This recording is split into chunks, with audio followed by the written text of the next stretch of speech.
안녕하십니까. 경향신문 이대근입니다. 오늘의 주제는 한국인의 트럼프 사용법입니다.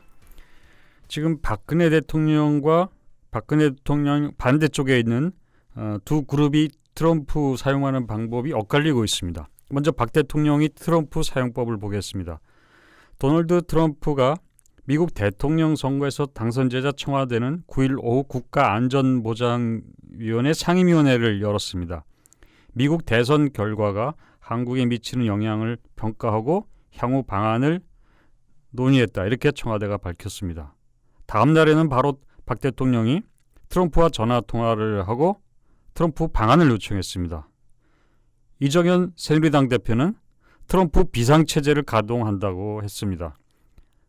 박 대통령과 새누리당 지도부가 트럼프 리스크에 대처해야 한다는 명분을 내세워서 지금 기사회생하려고 하는 것입니다. 박 대통령은 트럼프와의 전화통화를 통해서 이런 때일수록 대통령인 내가 필요하다. 나는 최순실 없이도 일할 수 있다. 이걸 보여줌으로써 퇴진 여론을 잠재우고 싶었을 것입니다. 사실 지푸라기라도 잡아야 할 처지인 박 대통령의 눈에는 트럼프가 구세주처럼 보였을 것입니다. 그런데 트럼프를 만나려면 내년 상반기까지 기다려야 합니다. 그러기 위해서는 내년 상반기까지는 박근혜가 대통령으로서 국정을 지휘해야 하는데 가능할까요?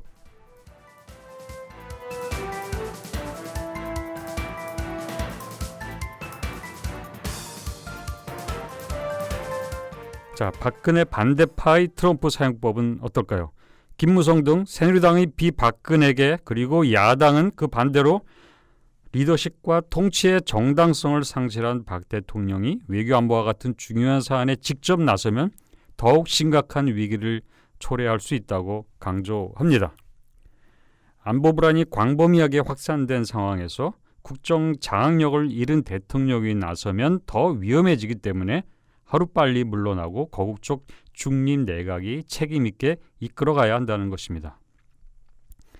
자, 그런데 트럼프가 수렁에 빠진 박 대통령의 손을 잡아주는 모험을 할까요? 트럼프가 언제 물러날지도 모르고 탄핵을 당할지도 모르는 사람과 만나서 중요한 결정을 하고 싶어 할까요? 박 대통령은 적어도 그때까지 대통령은 나라는 생각을 하겠지만 과연 그때까지 박근혜가 대통령으로 남아 있을지 이거는 아무도 알 수 없는 상황입니다.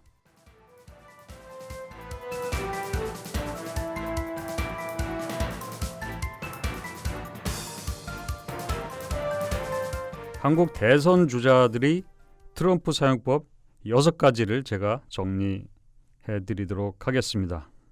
첫 번째는 아웃사이더가 되라는 것입니다. 트럼프는 남이 당이었던 공화당에 쳐들어가서 16명의 경선 후보자들을 다 물리치고 당을 장악했습니다. 그리고 그 당을 통해서 막강한 민주당과 힐러리 클린턴 후보를 무너뜨렸습니다. 거대 양당과 양당의 쟁쟁한 후보들을 모두 깨트릴 수 있었던 것은 트럼프가 바로 아웃사이더 비주류였기 때문입니다. 돈과 인력, 미디어를 장악한 클린턴에 맞서 했던 트럼프는 선거 자금은 클린턴의 절반에 불과했고 인력도 부족했고 미디어로부터는 시종일관 조롱을 당하기도 했습니다. 이건 한마디로 골리앗과 다윗의 싸움이었습니다.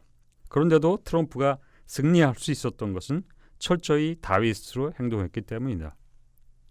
그런데도 트럼프가 승리할 수 있었던 것은 철저히 다윗으로 행동했기 때문입니다. 거대한 기득권이 성에 맞서는 외로운 투사의 이미지, 이게 바로 트럼프였습니다. 한국의 대선 주자들도 기성체제와 싸우는 비주류로 나서야 합니다. 박근혜 정권으로 대표되는 낡은 보수의 형체를 향해 돌진하는 돈키호테를 시민들은 기대하고 있습니다. 민주당과 클린턴으로 상징되는 또 다른 기득권을 미국 시민들이 외면했던 것처럼 한국의 기성 야당도 또 다른 기득권으로 비춰질 수 있습니다. 그러므로 두 개의 기득권 기둥을 무너뜨리겠다고 겁없이 달려드는 터미네이터, 파괴자가 되어야 합니다. 그런 인물은 현 전국 상황을 고려하면 야당 안에서 나올 가능성이 큽니다. 한국의 시민은 야당의 껍질을 깨고 나와서 여당까지 붕괴시키는 통쾌한 장면을 고대하고 있을 것입니다. 그러므로 여당이든 야당이든 비주류, 아웃사이더를 죽이면 안 됩니다. 미국의 민주당이 대선에 패배한 한 가지 이유를 고르라면 버니 샌더스라는 아웃사이더를 질식사시킨 것입니다. 친 클린턴 인사들이 당 지도부를 장악해서 경선 룰을 클린턴에게 유리하게 만들 때 이미 민주당은 지기 시작했던 것입니다.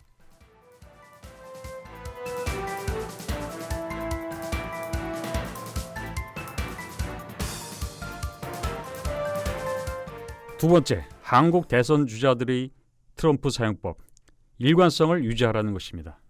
트럼프는 선거 내내 자기가 하고 싶은 말을 했습니다. 실언과 온갖 폭로로 지지율이 폭락해도 아랑곳하지 않은 트럼프는 본래 트럼프다운 태도를 한 번도 버리지 않았습니다. 이런 점에서 트럼프는 샌더스를 닮았습니다. 샌더스 역시 오직 한 가지 말을 했습니다. 바로 불평등을 해소해야 한다는 것입니다. 샌더스로서는 40년 동안 반복하던 것이었기 때문에 선거 때라고 해서 달리 할 말도 없었을 것입니다. 트럼프는 미국을 다시 위대하게라고 반복했습니다.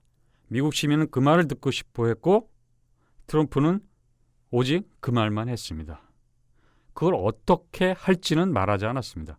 선거 기간 트럼프는 망나니처럼 행동하기도 했습니다. 이런 일이 있었습니다. 당내 경선에서 루비오 후보가 트럼프의 손이 작은 점을 지적하자 트럼프는 이렇게 응대했습니다. 손이 작으면 그것도 틀림없이 작을 거야라는 뜻이겠지. 내가 장담컨대 전혀 문제없어.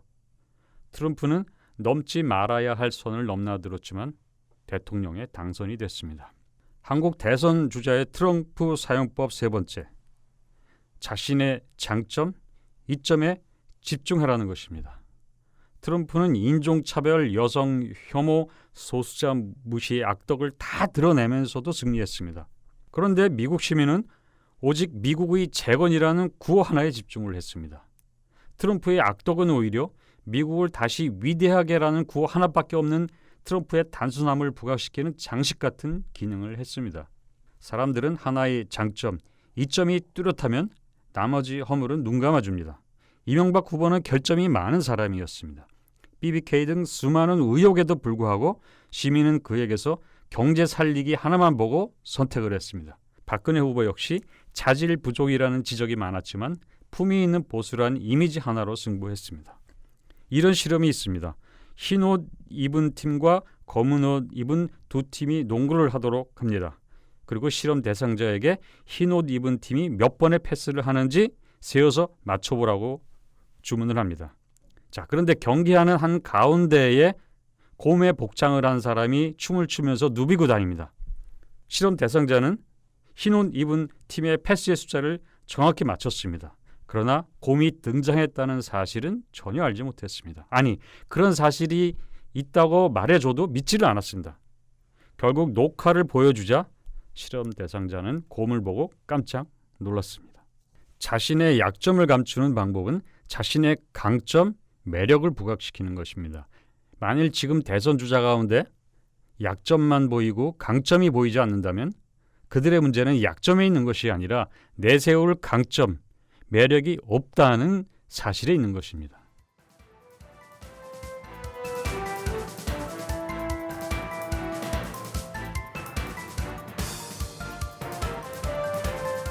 한국 대선 주자의 트럼프 사용법 네 번째, 분노와 열정을 조직하라.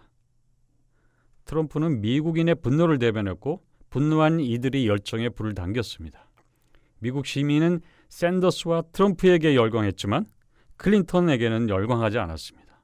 한국의 대선 주자 가운데 분노를 대변하는 이는 누구이며 열정을 조직하는 뜨거움을 간직한 이는 누구일까요? 한국 대선 주자의 트럼프 사용법 다섯 번째, 계급을 대변하라. 트럼프 이변을 낳은 미국 대선은 어떻게 보면 전례 없는 선거가 아니라 매우 익숙한 선거입니다. 트럼프는 다수의 불안한 노동자 계급을 효과적으로 스펙터클하게 대변했고 결국 성공했습니다.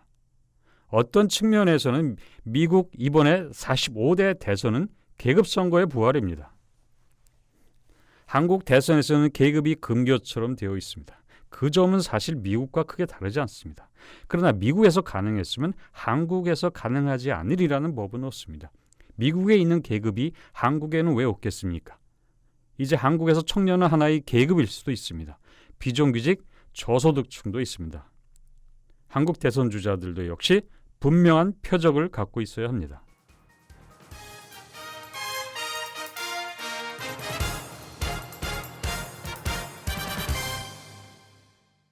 한국 대선 주자의 트럼프 사용법 6번째, 포퓰리스트가 되라는 것입니다. 샌더스나 트럼프는 일종의 포퓰리스트였습니다. 지나친 포퓰리즘은 문제지만 대선은 이런 측면이 어느 정도는 불가피합니다. 무책임한 선동 정치는 피해야 하지만 어느 정도의 포퓰리즘은 필요악이라고 할 수가 있습니다. 왜냐하면 이것은 대중과 소통하는 능력을 시험하는 것이기도 하기 때문입니다. 한국의 대선 주자 가운데 대중과의 소통 능력을 보여주는 이는 누구입니까? 진지함과 신중함만이 다는 아닙니다. 한국의 대선 후보 대부분 지금 따분한 후보들은 아닐까요? 이대근이었습니다.